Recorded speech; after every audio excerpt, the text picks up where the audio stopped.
حضرت سعد بن ابی وقاص رضی اللہ تعالیٰ عنہ نے عرض کیا، یا رسول اللہ صلی اللہ تعالیٰ علیہ وآلہ وسلم،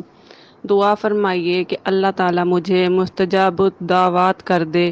اور میری ہر دعا مقبول ہو۔ حضور اکرم صلی اللہ تعالیٰ علیہ وآلہ وسلم نے فرمایا کہ اے سعد رضی اللہ تعالیٰ عنہ، اپنی خوراک کو پاک کرو،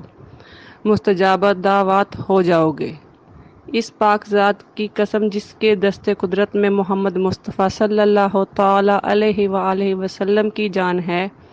آدمی اپنے پیٹ میں حرام کا لقمہ ڈالتا ہے تو 40 دن تک اس کا کوئی عمل قابل قبول نہیں کیا جاتا۔ جس بندے کا گوشت سود اور حرام خوری سے ہوگا، اس کے لیے آگ زیادہ بہتر ہے۔ حضرت ابو سعید خدری رضی اللہ تعالیٰ عنہ سے روایت ہے کہ رسول کریم صلی اللہ تعالیٰ علیہ وآلہ وسلم نے ارشاد فرمایا، جس شخص نے حلال مال کمایا اور پھر اسے خود کھایا اور اپنے علاوہ دیگر مخلوق جیسے اپنے اہل و عیال اور دیگر لوگوں کو کھلایا اور پہنایا، تو اس کا یہ عمل اس کے لیے برکت و پاکیزگی ہے۔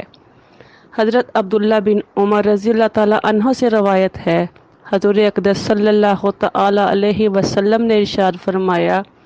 دنیا میٹھی اور سرسبز ہے، جس نے اس میں حلال طریقے سے مال کمایا اور وہاں خرچ کیا جہاں خرچ کرنے کا حق ہے،